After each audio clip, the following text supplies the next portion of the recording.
consider the idea of the rights to use, the lease idea, and its use in its capacity for rejuvenation. I think that's the idea that we've had. Maybe talk a little bit about that. Again, in the context of the city as a whole, but also specifically in certain areas, housing, obviously, and in commercial, industrial. Ownership of land and property and the issue of leasehold is very emotional. It's a very emotional topic, particularly, I don't know, maybe it's very Asian, right? It's very emotional. But in the case of Singapore, we cannot compare to other countries and cities which have lots of land. In the case of Singapore, in fact, I spent many decades worrying about how do you continue to have a virtuous cycle of land for future generations. The issue of leases on land really is something that spans across generations. So there are a few reasons for it, right? Leasehold land in Singapore, I mean, the government had a lot of land. Whenever they sell, it's always on leasehold. Why? Because it enables a virtual recycling of land for future generations. That's the simple answer, because nothing lasts forever, right? 30, 60, 90 years, you have to redevelop.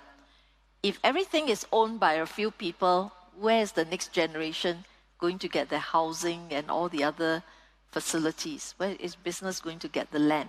It would be just much more difficult, right? And it's also for economic dynamism. The leasehold mechanism, and here maybe Mahono can add a little bit more, they are not necessarily all 99 years. Some are 30, some are 60. In fact, in China, it's 70, right, for housing. Some of the users, for example, commercial users, industrial users, they're only on 30 years. Why? Because things change so much. When they are shorter lease, firstly, the land is cheaper for the developer and the entrepreneurs, but at the same time, it allows the change to take place even as economic changes take place. So that's why different leases. The other thing is to enable comprehensive rejuvenation. When plans are done, we actually look at leases and we try to ensure that leases, even if they're renewed, they were more or less finished around the same time in a large area, aside from housing, which is 99 years. Reason is because it enables an opportunity to rejuvenate a larger area together when the leases complete. And you can see a lot of this happening, right?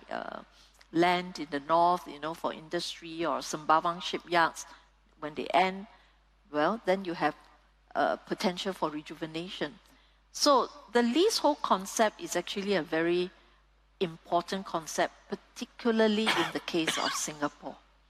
But I would say even in large cities, because a city cannot just sprawl and sprawl forever, So if you have a lot of activity in a certain boundary, it needs to rejuvenate. You need to recycle the brownfield sites. Yeah. So maybe I'll just stop there. Yeah, Manohar, there's actually one question already related specifically to industrial land leases. And again, it touches on the point about how quickly does we need to change this idea to make this space quite dynamic, evolving with the times. We could do that. Deal with that. Yeah.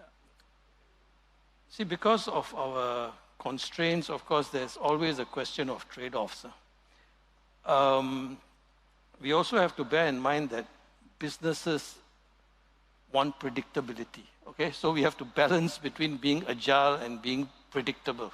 Okay, that's why I always remind all my, when I was in the public sector, that we must be very careful of any policy changes we make, that they do not have unintended consequences. We talk about trust being our number one selling point in Singapore. So all these things, when we change policies, it touches on trust a little bit. It is not intended, definitely, right? But it touches on it. That's why we just need to be very careful when we make changes in policies. So I come to this tricky question of, industrial land. I explained why industrial land is important for us. And in the early days of our industrialization in the 60s, we used to give companies that qualified for direct allocation 60-year leases. Okay? And it was the right thing to do, because you need to run your cash flows, you need to have predictability and all that. But just take into consideration this. When I was a young man, and that's not very long ago, in the 80s, our GDP per capita was less than 10,000 US dollars. Okay? Today, one generation later, it's 60,000. So we have grown sixfold, right? So obviously, the industries that we were attracting at that time, a large majority of them are no longer suitable, because our job is not only to create jobs, it's to create good jobs and improve the quality of life of our people. So we were labor intensive, then we moved to skill intensive, then capital intensive, and then now we are more knowledge and innovation intensive. We have to find new expressions. And that's why, and when you look at all the land occupied by people who came in the 60s and the leases are still there and the land not being put to good use, so then therefore the discussion started that for direct allocated land, should we reduce it to 30%? Because the pace at which the economy is changing is tremendous. So it was a difficult decision, but I think it was the right decision. So today, as a general case, when industrial land is allocated, it is for 30 years, and that's where I think, so I think when you explain to people, they understand. Of course, nobody is happy. If you were a person taking the land, you would rather want it for 60 than 30, right? So I think you really have to articulate this, and these are the difficult trade-offs that you need to make in a land-scarce country like Singapore. Having said that, Kuan is absolutely right.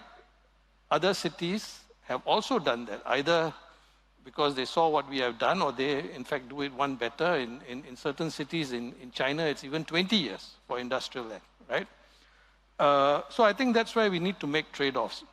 But at the same time, we also need to be careful that just because 30 years works for one segment, it does not mean it should be the case for other segments, right? So I think if it's a more generic building, if it's not a specialized building that's directly allocated, it's a business park building which, where tenants can change and the building doesn't need to change too much, we must have different considerations, right?